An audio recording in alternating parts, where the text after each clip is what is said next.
জুলাই আন্দোলনে আমাদের যে বিপ্লবের ঢেউ সেটা জাহাঙ্গীর গেটে থেমে গেছে। সহজ কথা হচ্ছে আমাদের প্রতিবেশী, কারণ প্রতিবেশী চায় নাই কখনোই আমি প্রস্ফুটিত হই। প্রতিবেশী আমাদের জন্য একটা বড় সমস্যা, এবং আমরা 91 সাল থেকে যখন আবার গণতন্ত্রের ধারায় ফিরে আসলাম, খুব কৌশলে আবার 2000 উন্নয়ন সে করবে। সরকার এরকম একটা গরিব দেশের সরকার কোনোদিনই মানে ব্যাপক উন্নয়ন করার সুযোগ নাই, শুধুমাত্র ব্যবস্থাপনা করে দিতে পারবে। সো আমি সার্বভৌমত্বের বিষয়ে কথা বলতে চাই। দেখেন, আমরা জুলাই আন্দোলনটাও একটা হচ্ছে ধাবমান আন্দোলন। এটাকেও প্ল্যান করেছে, ছক করেছে, এটা বললে আমি বিশ্বাস করবো না, যেহেতু আমি রাস্তায় ছিলাম, আমি নিজের চোখ দিয়ে দেখেছি। পিছনে কিছু ঘটে থাকলে সেটা আমার হয়তো পরাজাগতিক কোনো কিছু। তো আমি মনে করি যে জুলাই আন্দোলনে আমাদের যে বিপ্লবের ঢেউ সেটা জাহাঙ্গীর গেটে থেমে গেছে। সহজ কথা শুনে নেবেন এবং মিলায় নেবেন। জাহাঙ্গীর গেটে যদি থেমে না যেত, তাহলে এই রক্তস্নাত আন্দোলনের সুফল এই মুহূর্তে বাংলাদেশে পৌঁছায় যেত, বাংলাদেশের সকল মানুষের ঘরে পৌঁছায় যেত। ওখান থেকেই সকল সমস্যার সৃষ্টি হয়।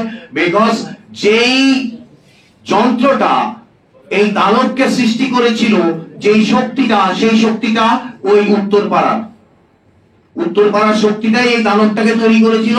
ওই উত্তরপাড়াকে আমরা এখন পর্যন্ত পরিশুদ্ধ করি নাই। তারাও বলে নাই যে তারা দলত্যাগ করেছে, তারা অপেক্ষায় থাকে আপা আসবেই। এই জন্য একটা কোর্ট সৃষ্টি হয়েছে আপা আসবেই চেনার। সেই জন্য তারা এখনো জুলাইকে ধারণ করতে পারে না। এখন দেখেন, আমি আর একটা মিল দেই যে আমাদের যে পুরনো রাজনীতি বা পুরনো যে দানবীয় রাজনীতি, যে আমার এলাকায় একটা দানবরূপী লোক থাকবে, তিনি রাস্তার মোড়ে বড় একটা পোস্টার দিবেন, উনি বলবেন অমুক ভাইয়ের সালাম দিন, ঈদে চাঁদে বিভিন্ন সময়। আসলে সালাম দিন না, তাকে চান্দা দিন, তাকে বাড়ি করার সময় বিভিন্ন উৎকোচ দিন। এগুলো হচ্ছে কাহিনী। তো সেই যে দানবীয় রাজনীতির প্রেক্ষাপট, সেটা আমাদেরকে ভেঙে না ফেলতে পারলে হবে না। সেই দানবীয় রাজনীতি পার্টি এখন মনে করেন যে তারা বলতে চাইছে, তারা দেখছে না ফ্যাসিস্ট, তারা এখন সরাসরি বলতে চাইছে অমুকটা সংবিধানে নাই। ম্যান্ডেটের চেয়ে বড় সংবিধান পৃথিবীতে কেউ নেই। আমরা 10 জন, দেখেন একটা সংবিধানে একটা ভোট হয় 5 বছর পরে, সেখানে আমি 5 বছরে আমার ইচ্ছা সবকিছু একজন খত দিয়ে দিই একটা লোকের কাছে 5 বছর। আর আমি সরাসরি আমার আকাঙ্ক্ষা তৈরি হয়েছে, আমি সাংবিধানিক যে প্রধানমন্ত্রী ফ্যাসিস্ট, তাকে আমরা পার করে দিয়েছি তার প্রভুর দেশে। এখন আমরা নতুন গ্রিন গ্রাউন্ডে নতুন বাংলাদেশ গড়ব, নতুন ম্যান্ডেট নিয়ে, নতুন গণভোট নিয়ে, যে কার কি আকাঙ্ক্ষা আছে সেটাকে একবারে সৃষ্টি করে। এখন কারা এই সংবিধানের কথা বলছে? আপনারা খেয়াল করবেন, আমাদের গণতন্ত্র গত 17 বছর আটকে ছিল সেনাপ্রধান, আমি বলবো পঙ্কিলিত স্খলিত সেনাপ্রধানরা টিভির সামনে এসে বলতো সেনাবাহিনী সংবিধান মোতাবেক কাজ করবে, একটা খুঁত লাগাইতো। কিন্তু তিনি আসলে ফ্যাসিস্টের সেবা করতেন, টু সাম এক্সটেন্ট আমার শত্রু দেশের সেবার জন্য ভোটটা ওরকম করে করতেন। যার কারণে খুব সহজভাবে বলতে হবে এই সংবিধান চলবে না। সরাসরি আগে গল্পটা করে নিই, পরে সংবিধান সাজাই, পরে কাজ কাম করি। আর সুশাসনের জন্য একটা জিনিস বলতেই হবে। দেখেন, অনেক লোক আমরা এমপি হইতে চাই, সংসদ সদস্য হওয়ার জন্য দেখি দৌড়াদৌড়ি করে। দেখেন বাবা, আপনি সংসদ সদস্য হবেন, আপনি কি রাষ্ট্রযন্ত্র চালানোর মতো বা রাষ্ট্রযন্ত্রে যে ধরনের পঙ্কিলিত আমলা আছে তাদেরকে দক্ষতার সহিত পিছিয়ে ধরে জনমুখী করতে পারবেন? সেই শক্তি আছে? এইটা একটা বড় চ্যালেঞ্জ। আমি মনে করি এটা একটা বড় চ্যালেঞ্জ।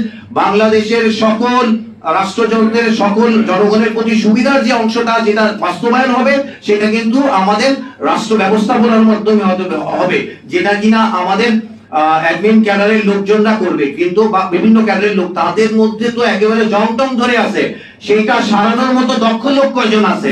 খালি লাভ দিয়ে ওই দানবীয় এমপি হয়ে গেলাম, তারপরে ওই সালিশ বিচার করে বেলালাম, আসলে এটা কি বাংলাদেশের কোনো কিছু হইল? এটা আসলে বাংলাদেশে কেউ চায় না। আমার সোজা কথা, আমার এমন একটা সেনাবাহিনী হইতে হবে যেন পার্শ্ববর্তী দেশ, এমন ভাবে কৌশল করতে হবে যেন পার্শ্ববর্তী দেশের কোনো ধরনের ইনফ্লুয়েন্স না থাকে, আমার গণভোটে কোথাও ইনফ্লুয়েন্স না থাকে। এবং 2 নম্বর হচ্ছে, আমার রাষ্ট্র ব্যবস্থাপনা, রাষ্ট্রযন্ত্র এমন ভাবে হইতে হবে যেন সেটা সুশাসনটা নিশ্চিত করে, চাঁদাবাজি টেন্ডারবাজি থেকে শুরু করে উৎকোচ, এই ইভেন্ট মনে করেন যে ছোটতর বিচার, এগুলো যেন ঠিক করা যায়। আর বেশি কিছু চাই না।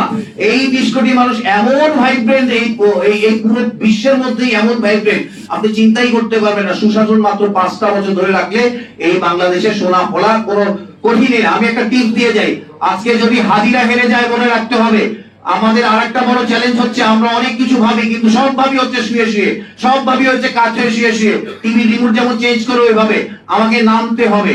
আজকে যদি হাগি হেরে যায় মনে করতে হবে যে এই জুলাইয়ের আন্দোলন ব্যর্থ হয়ে গেছে। ধন্যবাদ।